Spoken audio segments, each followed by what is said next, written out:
How important is a social media presence to your Teachers Pay Teachers income? Or a better question might be, how much social media presence do you need to be successful on Teachers Pay Teachers?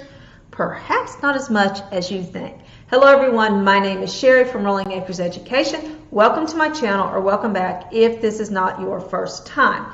And in my last two videos linked below, I talked about what I believe are two of the three key fundamental things that you need to be successful in any online business, really. And the first one is mindset. The second one is skills. You have to believe that you will be successful and that you can be successful, but you also have to be willing to develop the skills, plans, systems, and all those things needed to be successful. And in our business, the third thing is being found by your ideal customer or people who will buy your product. And in the last video, I talked a very little about that, but I mainly just talked about the Teachers Pay Teachers listing optimization, what you can do within Teachers Pay Teachers to be seen by as many people as possible and hopefully someone who will buy your product. But what about social media? Do you need to market? Do you have to have a marketing campaign or a social media presence to be successful on Teachers Pay Teachers?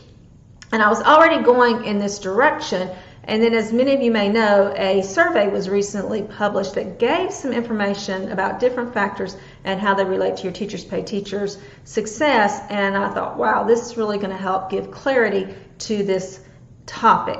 So I'm going to link the podcast below where you can find that survey, and I'm also going to link a YouTube video from It's All Primary where she does an excellent job of going over the entire survey in general and giving some really good information about it as a whole. But for this video, I just wanted to hone in and focus on the social media presence of that video and how it relates to Teachers Pay Teachers income. So the first thing you need to know is, what is a social media platform? And basically it's just a way to share information over the internet. It's just a platform where you can share content over the internet. Now, email marketing isn't really considered social media, but we're going to consider it so for this video. So the nine platforms that they had on the survey were Instagram, Facebook, Pinterest, TikTok, Twitter, YouTube, podcast, blog website, and an email list. And the question was, how many platforms do you use regularly to connect with your buyers? Now, I don't want to go into too much detail about the survey as a whole. I'll link some information about that below, but I mainly want to focus on the social media aspect. I do want you to know, however, that there were 1,007 respondents. The majority of them were on Teachers Pay Teachers 2 years or less, and most of them were making $300 to $600 or less. And so this is mostly beginners, but I still think we're going to get some good information out of this, okay? So they asked them the question, and then they responded with how many platforms they used regularly. Now, what regularly means, I don't know. But the mode for all respondents was 0. And if you don't know, mode means most. The response that was given the most was 0. 268 of the 1,007 recipients used no platform at all. Now, I'm going to try my best to just stick to the facts first, and then I'll give you some insights that I got from this, okay? So 27% of all recipients used no social media whatsoever. 84% responded that they used 3 or less social media platforms, 3 or less. And only 2 people used all 9, okay? So as a group, most people used 3 or less, and over half used 2 or less, okay? Then what they did is they went through and they did all these, they asked a bunch of general questions, and then they compared, like how many years you've been on TPT and your income, how many resources you have and income, and all these things. But at the very end, they had 2 charts that I thought were interesting, and they were about, the first one was about people making $10,000 to $20,000 per month, not per year, per month. And then people making over $20,000 per month. And they did 2 charts and showed all this information about them. So when you look at people who were making $10,000 to $20,000 per month, there were 39 people were making that much money, and that was 4%. Of those people, the most common response given was 2 platforms. 10 people out of 39 said that they used 2 platforms. 5 of those, 5 people making $10,000 to $20,000 per month were using no platforms, none whatsoever. 59% said they used 2 platforms or less. 69% used 3 or less. Okay. Only 13% used 5 or more, and none of them used 6 or more. So again, just real quick, 69% used 3 or less, and none of them used more than 6. And 5 of them weren't using any. These were people making $10,000 to $20,000 per month. 5 of them were not using any social media whatsoever. Okay. All right, let's look at the people making over $20,000. There were 30 of them. The mode was 5. So the people making $20,000 per month, they were using 5. Now that doesn't mean they started out using 5. That means they're using 5 now that they're making $20,000 or more. And I'm going to say more about that in a minute, so I'm hush. Okay. 1 person was not using any platform whatsoever. 37% were using 3 or less, and 13% were using 6 or more. And so what do I want you to get from this video? Okay.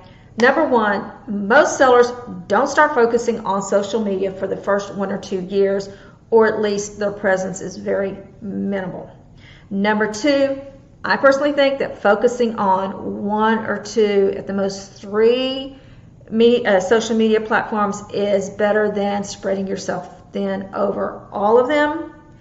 Another thing I want you to remember is many of those people who are using a lot of social media didn't probably, if you could ask them, they'll probably say, oh no, at the beginning I didn't, I wasn't on 5 platforms at the beginning. These are people that are making $20,000 a month, and now they're on 5 platforms. I'll say more about that in a minute. And most of these people are working their business full time and have at least 1 and usually more people assisting them. I'm going to use Casey Morse as an example. She's on everything. She is amazing. She's on TikTok, Instagram, and all these different things. But she has a team.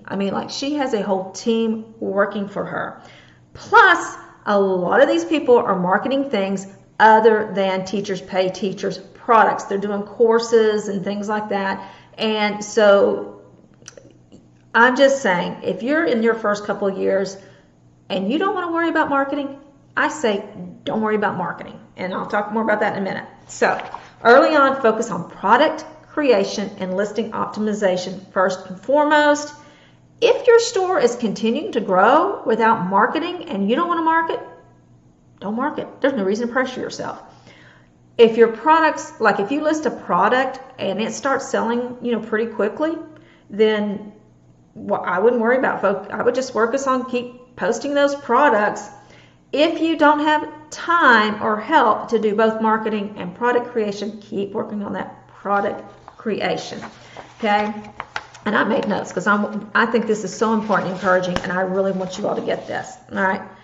While you're creating your products, learn about marketing. Okay? Get some notebooks, take some notes on different types of marketing, decide which one you want to do, and just really get grounded in that form of social media or email marketing before you start. Okay, concentrate on product creation, but learn about whatever platforms you think you want to be on. Okay, now what I'm fixing to say, I am not trying to be critical. Okay, but I don't know how often I've heard highly successful online leaders and not just Teachers Pay Teachers, but all kinds of online businesses say, I wish I'd started my email list sooner. You need to create your email list sooner than later, or something about you need to get a social media presence going and get it up running as quickly as possible. And I know they're trying to help. I love these people so much.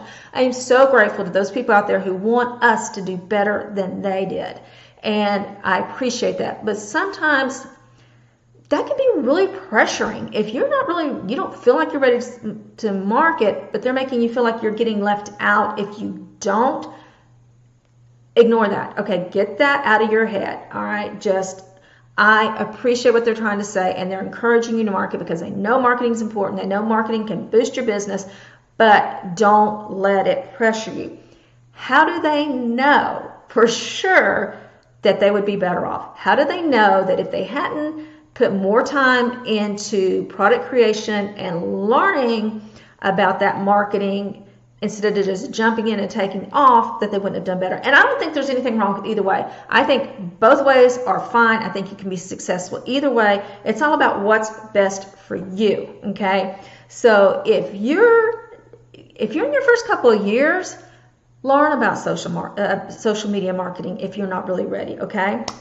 Now, one more thing you might be wondering about: when should I begin to market sooner rather than later? This is just my opinion, from my experience, from what I've seen. And number one is if you're in a highly competitive niche. If you're in a highly competitive niche, you might have to market. You might not have any choice, and I'm going to say something else about that in a minute. If you have a decent number of views on a lot of your products, like 150 to 200, and I'm talking, a lot of people say, oh, you can't judge conversion rates till you get around 500. Honey, if you've got a product that's got 100 to 250 views and you've got conversion rates of 30, 35%, it's probably going to be a high converting product. That's probably not going to drop down to like 3%, okay? Now, it might drop down to 15 or 10, but if you are getting really high conversion rates and you've got 100 to 250, you've probably got yourself a good product there. Or if you've got really high preview to sold conversion rates, then you've probably got a good product and you've probably got something that's worth marketing, okay? Now, there's two kinds of marketing, paid and organic, and we all push organic because it's free.